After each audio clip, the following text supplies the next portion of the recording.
Hello. I am Karen Jean-François, and this is the Women in Data podcast. A podcast where every other week I interview some of the most inspiring women working in data. They discuss how data is used in various industries, share their knowledge and experience in the field, and equip you with tips to help you overcome challenges on your career and feel great. Let's get straight to it. I am joined today by Jannat Maqbool to discuss everything data when it comes to smart cities. While at the time of the recording, Jannat was working as Interim Executive Director at Smart Cities Council for Australia and New Zealand. This was a while ago. And now she's Principal Advisory at Ecosystem. I've been curious about smart cities for some time now, and I couldn't believe my luck when Phil, one of the podcast listeners, suggested Jannat as a guest. For me, there is no better way to learn about a topic than speaking with an expert, so that's what I did. Hi, Jannat. Thank you so much for joining me on the podcast today. It's a pleasure to have you. It's great to be here. Yeah, it properly feels like we are at two different ends of the world with 12 hours, I believe, time difference. So that's a new experience for me. And but thank you so much for joining me so early in the morning and have this conversation. I'm super excited about that because smart city is something I've been curious about for a while now. And I feel like I have the occasion to learn everything about it. So thank you so much. I don't know about everything, but yeah, it will be 20 minutes is probably not enough, but that will definitely give me a good intro to it. Before we get into the topic, could I invite you to introduce yourself, give us a summary of who you are, your role and your responsibilities? Yeah, absolutely. So I'm the Executive Director across Australia and New Zealand at Smart Cities Council, which is a global organisation with offices in India, Southeast Asia and the US and exploring other parts of the world also. But I'm actually a qualified accountant, and many people don't know that. So I was an accountant originally and spent close to a decade in the accounting, finance, fintech space. Yeah. So I did that for a while, and then with a young family and a move up north in New Zealand, I went to the tertiary education space and started teaching and lecturing and doing small projects with the local tertiary provider here, and that involved supervising some computer science students with their work to do projects with industry. And then at the tail end of that, IoT London, Alex from IoT London came over here, and we talked about launching IoT Waikato here, with Waikato is the province that I live in. And so that was towards about probably 10 years in academia I'd spent by then. And then that got me a role that got me to Singapore to speak at Marina Bay Sands at IoT World. And that landed me a role as principal advisor across Asia Pacific in IoT and agritech. That also got me connected to the Smart Cities Council, which celebrated 5 years in Australia and New Zealand last year. So that got me connected. I think in early 2018, I got involved. And then I was announced as the country director for New Zealand in January 2020. And then February this year, I took up the role of interim executive director across Australia and New Zealand. But yeah, a lot of people don't know that I'm actually an accountant. But even when I was an accountant, it was all about, if you think about financial figures, and I quickly moved into systems with the Y2K bug and testing for the Y2K bug. Many listeners probably won't even know what that was, but it was pretty major. And that sort of got me more into the tech side of accounting and finance. And then in that 10 years after working for ING Bank, I worked for a vehicle finance provider in New Zealand, where we profiled customer data and launched the country's first online origination system for vehicle finance and an integrated back end. And so that was focused on financial inclusion. And now all my tech work in the smart city space is very much around the same thing, so better for people and planet. So when you were telling your story, you mentioned the Smart City Council, but I'm very curious to hear about what was the trigger that led you to get into that space. All right. So with the Internet of Things Waikato community and the event that I run, which we actually ran the 21st event last month, what became really clear for our region was that it was a focus on what we could do around citizen engagement and what we could do around planning the city better and what we could do around we're a big agricultural center for the country, and so a lot of the IoT was being deployed in those areas, and so that got me connected to Hamilton City Council, which is the fastest growing city in New Zealand, and they were launching Smart Hamilton. And so I had a conversation with the then leads of Smart Hamilton, and I came on board as the Smart Cities advisor because what I had access to was what everyone was experimenting with around the Internet of Things. And the more that they told me about what Smart Hamilton was, which was about smart society and really about the region, not just one city, and about leveraging technology for the same things that I had been hearing about in terms of the experimental work that was going on or exploratory work that was going on. I thought there was a role there for me to connect what's going on in the wider ecosystem in the region with council that was looking at how they could talk to citizens, engage with citizens, and better plan the city, and then better deploy technology solutions. And it was really that I still see even now smart cities as being that umbrella around where the tech is deployed and the data is, captured and crunched. We talk about for the benefit of people and planet. And so people live in spaces. They live in cities. They live in towns. They live in regions. They live in place. Listening to you and I'm thinking, wow. But when I think of smart cities, I feel the first time I heard the term, I was thinking of this super futuristic city where there was no traffic and everybody was living happily. So could you maybe deconstruct a bit what a smart city is and I guess kill my vision of this, maybe not kill it, but really make me understand what it is really and what's the plans for smart cities?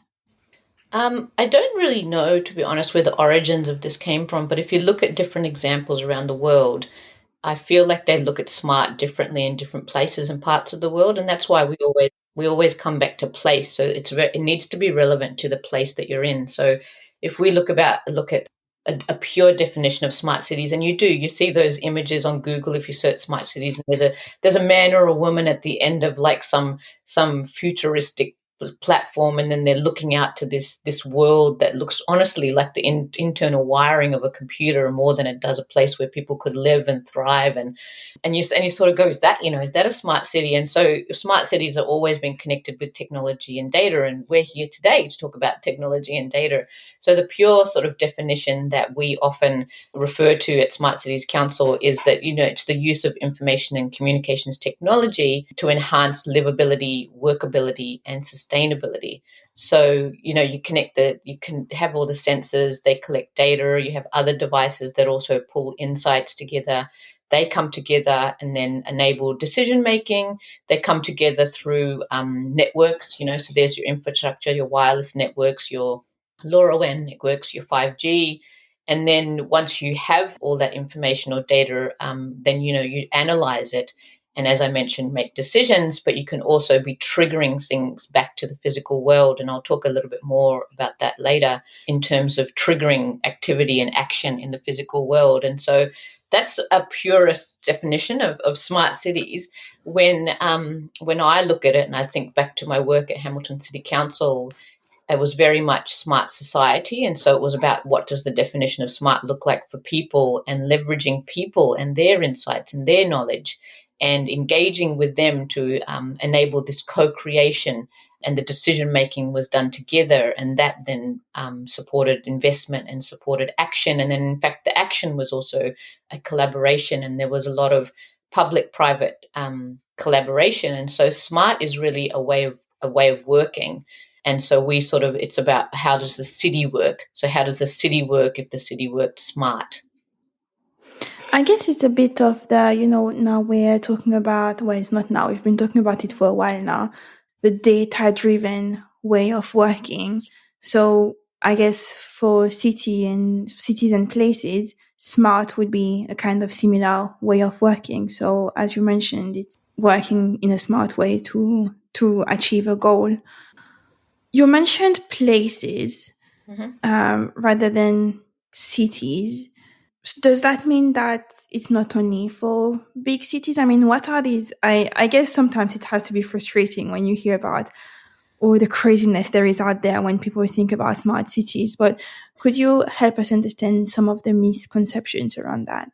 Absolutely, definitely not just for big cities. So I'm sure there's parts in around the world.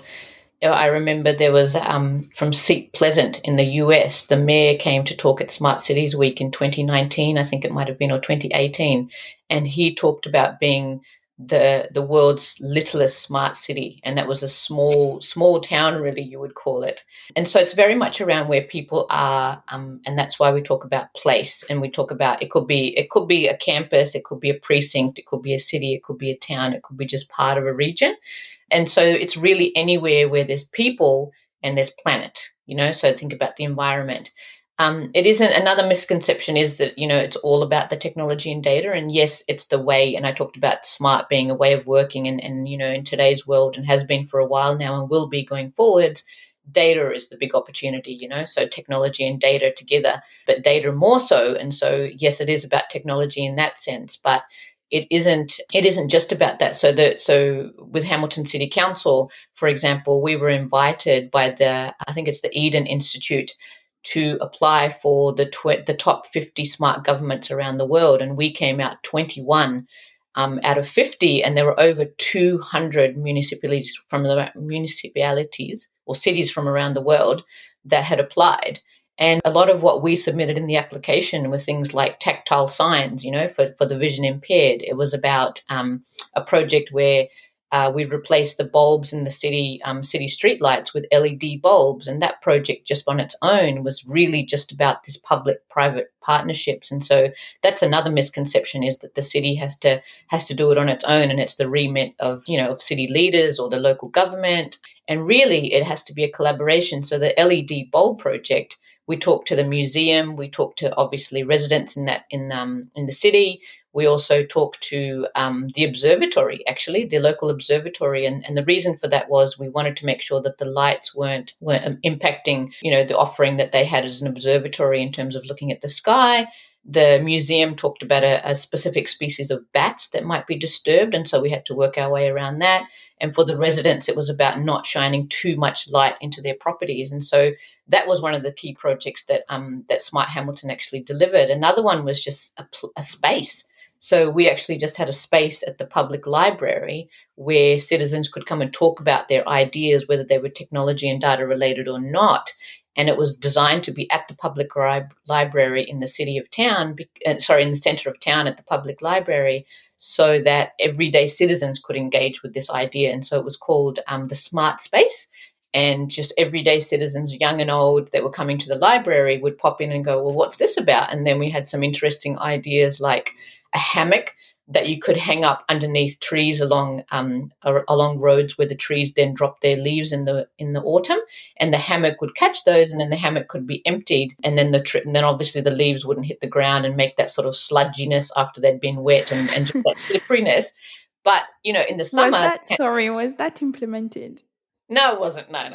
But and then the same hammock could be used for recreational purposes, And so it was about just that whole idea of co-creating with citizens, and that wasn't just the council. We had technology solution providers in there. We have a new regional theatre coming in Hamilton, and so even the theatre seats were put in there. 3 different examples of theatre seats, so that citizens could engage with those, sit in those, and actually decide, which ones they would prefer to come and sit in if they were watching a show at the theatre. So it's not just technology and data. It's not just for big cities. It takes a collaboration with academic institutes, with private organizations and other public sector organizations, and most importantly with your residents. And probably the other thing is that it's not about the future. So smart cities are here and right now and have been for a while. And, even the idea of putting a traffic light up at an intersection at the time was considered a smart move for a city. So if you think about how long how long ago that was. So it's not a futuristic concept. It's just the way that a city can work better and operate better and, I guess, offer services better in a smart way, and the better being about being smart. So now that you're mentioning it, I'm thinking of so many different examples I've seen in my area. Some working better than others, obviously, but I guess I guess it's all about testing, trying things and finding the best way of doing something. But I love your example about changing the lights and all the different people you had to talk with to make that happen. So I was thinking, oh my God, if these lights are stopping the observatory from seeing the sky clearly, that would be so sad. I absolutely love stargazing. Ah. But yeah, so you mentioned the importance of data a few times, and technology as an enabler for smart cities. So smart cities is the way of working, but data and technology actually enables it and plays an important part into that. So could you maybe tell us how smart city players are using data today? Absolutely. So I alluded to it just before in terms of how we see data at Smart Cities Council and how we talk about data and the role of data in smart cities. So it's really three things. We collect data, we communicate data, and then we crunch data. And so collecting data is sensors. So, measuring your electricity use, your gas use, water use, measuring the quality of water, measuring or having a look at sensors around traffic signals to understand what the flow of traffic is, to monitor congestion and better manage congestion. The weather stations, if you just think about just weather stations informing decision makers around whether they need to do X, Y, or Z in terms of the coming together of different forces in terms of the weather and the impact it might have on an activity. And then even if you think about, and obviously with permission, and we'll talk about this a bit later, is even the devices. I've got a smartwatch. I don't know if you have one, but many people have devices that actually are collecting data. And so even, with the permission of those users, that can be a number of different facets of what's going on in a city, town, or region brought together from, not city assets. This is not a city asset collecting data. This is actually your citizens collecting data and sharing it back to the city the same way that a city should share data to the citizens. And so that's the collecting of data. The communicating of data is, I talked about 5G. It could be a wired network. It could be a wireless network. And really, it's about getting the data to where it needs to go, and whether that's interoperable data between devices, so a device and a device talking to each other, or whether it's about, getting that data to the cloud, or whether that device is about getting it elsewhere. Sorry, the connectivity is about getting it elsewhere. And then if you think about crunching data, there's an interoperable element there as well. So the data needs to be, comparable. And then you need to be able to run advanced analytics over that. And if you think about the data, it's big data, isn't it? It's not necessarily, it is a huge amount of data, which people interpret big data to be being huge. But actually, big data is essentially different types of data. So it's actually data that could be images from CCTV. It could be data that's, water quality data. So that's when you need the advanced analytics in order to enable better decisions. It actually sounds quite overwhelming in terms of the amount of different data points you could potentially connect. And I'm curious to hear about, how do you choose which data to look at? Is it based on a specific project, and do you keep that data for after the project has been launched, or how does it work? Yeah, that's really interesting. And so a lot of people don't consider that element. We've in our conversations we find it's very much, we've got a lot of data, what could we do with it? We don't have enough data, we feel we need to go and get more data. But really you just need to it's not about what you can do with it first, it's actually what data do you have. So you need to understand the data that you have. Then you need to understand what data leadership is. So it's not just about the fact that you have data or could get data and do something with it. There's a responsibility in there. There's very much a responsibility. And so we talk about the data leadership vitals, which is purpose, privacy, security, ethics, and governance. If you don't think about the purpose of the data, so going back to your point about, is it about a project? Is it about a specific thing that you're trying to enable? Is it something that you're trying to deliver? You absolutely do. You need to think about the purpose. Otherwise, your data really risks being of little value because you haven't thought that through. And it needs to be transparent, and you need to have trust enabled there. So you need to be conversing, this is why we need your data, this is why we need it for this long, this is what we're going to do with it. So you need to understand purpose. The next one is privacy, and so that's really about, this is a non-negotiable. This needs to be by design, privacy by design, right from the outset. So it's about a culture in your organization that understands that the data has come from different sources, and really it's there for a purpose which you've already communicated, and so you need to be just using the data for that reason and not sharing it outside of that without permission. And then also within that, there'll be permissions as well. So in New Zealand, Indigenous data sovereignty, is a big element that needs to be considered when it comes to data. And so there's rules around how long you can have the data for, what you can use it for, and then also how the source of data can actually then pull that data back if they want to remove it from whatever application it's been used for. Then security is that responsibility around your architecture and your infrastructure. So in the sense of data sovereignty, you might also need to be providing federated data models. And so you need to think about keeping data separate, but bringing data together for the purposes of a decision, and then being able to separate it back out again. And we've talked, people, you'll hear about anonymized data. So what does that look like?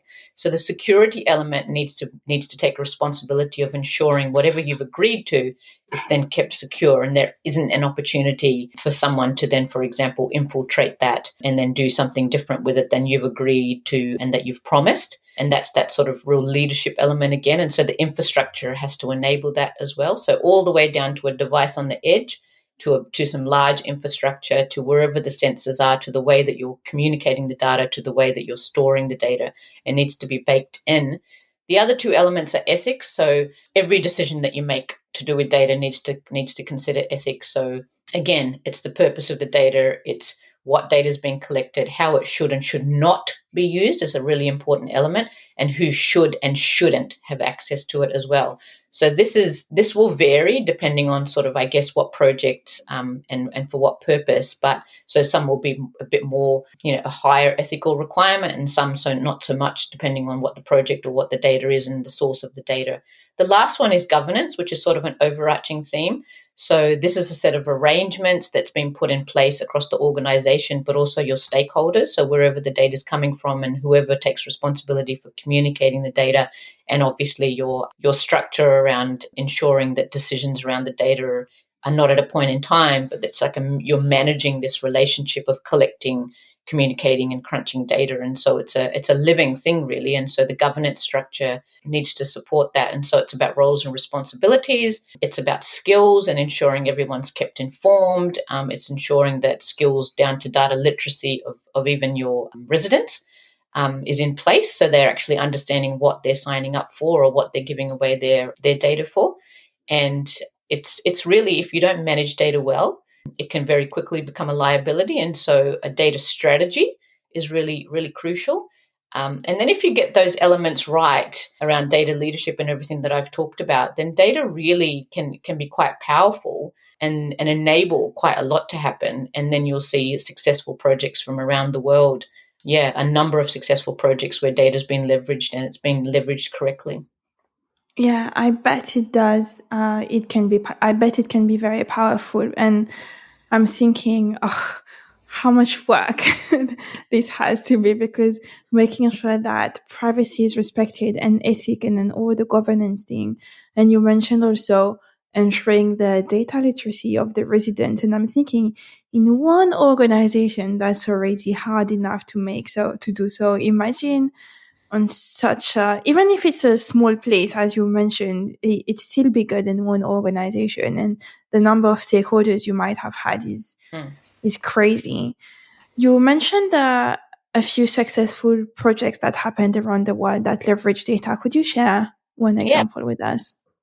Absolutely. And just sort of quickly on that stakeholder one, that's why the remit of Smart City is about collaboration. Like you really not do it in the way that it needs to be done without that wider collaboration. So I think I'll talk about obviously Australia, New Zealand, and these two examples, I've talked a little bit about the Hamilton City Council from New Zealand, but the two examples I have are from Australia. So one, from the surface, quite a simple one. So the city of Gold Coast. So this is the fifth or sixth largest city in Australia. There's about 600, around between 640, maybe 660,000 people. It's a tourist destination. There is quite a lot of diversity around who's there and at what time of the year they're there and what they're there for. And in fact, almost, I think it's 1 in 3 residents are actually born overseas. So if you can imagine this sort of just south of Brisbane. So this is in Queensland in Australia. So they've launched Digital City. as a program. And their ambition is actually to be Australia's leading digital city. And there are 4 projects or work streams there. So data gathering, data transmission, data analysis, and then specific elements that they would then use that sort of culmination of data for. So one of the projects is the City of Gold Coast portal. So it's a data portal. So this is where they've made their GIS data available to the public, so they can view it, they can map it, they can have a look at it in different ways, they can chart it, they can download it, they can share it. So this one enables citizens, for example, to create applications. It enables research programs for the academic institutions to have access to the data. New startups are leveraging the data to actually deliver new products and services. And obviously it also assists with improving government service delivery. So from the outset, that looks, there's a whole lot of data that the city has.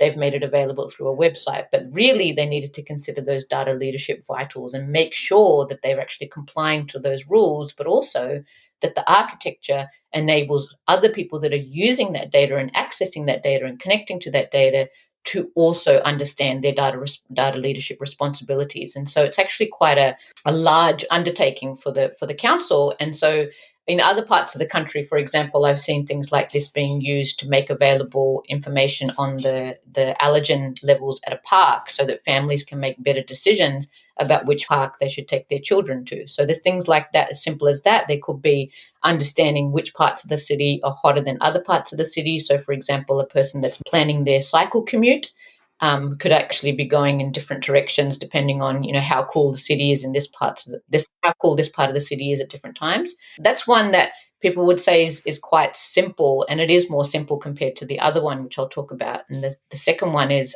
Lake Macquarie City Council, which is just north of Sydney. So this is in New South Wales now. So this one, the council also has a smart cities, value proposition. And they have an IoT network, they have insight sensors program, they have a fiber city program, and they have a smart beaches program. They're also part, actually, of the Digital Twin Challenge that the Smart Cities Council launched last year. So one of the things that they're exploring with a team there is the application of digital twin for exploring how city planning and urban design processes can be optimized. So the focus there is having a look at strategic planning around housing supply. It could be around transport networks. It could be, as I mentioned, around heat island effect, so reducing that. It could be around homelessness strategies. It's around urban design for precincts, for campuses, for parks. And so they're really leveraging the potential of a digital twin, which is a whole lot more complex than just making your data available through a website. And that's a project that will be releasing their resources and their findings later in 2022. But really, it's for that council specifically as part of that team, it's around how does a traditional precinct plan processes, how does the planning processes for a traditional precinct intersect with a digital twin? And so they have identified Morisset, which is one of their I think it's a suburb, and it surrounds as a strategic growth area. And so they're looking at how they can leverage digital twin to better manage and plan future growth of that place. That's really fascinating, and I remember attending a workshop recently that was around how can a council tackle homelessness. So it's good to actually see. So we were just all brainstorming about how to do that and all these things, but it's good to see that actually these are things that are being addressed through smart cities using data.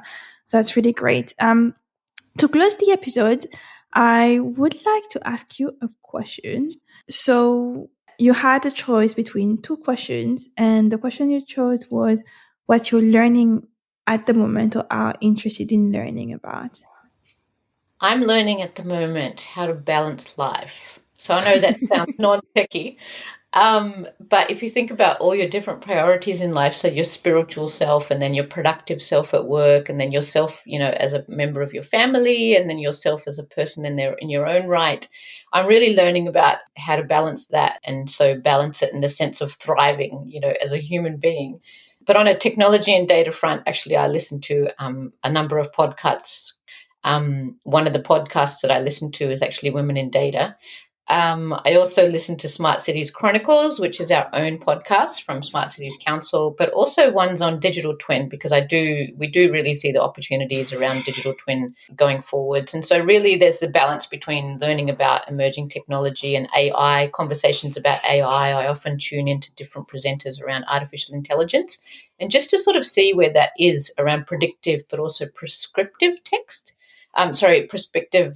Predictive and prescriptive data science. And so that's really interesting to hear different views from around the world. We're in New Zealand. We're like at the bottom of the world in one corner. So it's always good to sort of just hear what's going on around the world in terms of technology. But yeah, definitely balancing myself as an individual between all the different priorities that life throws at you.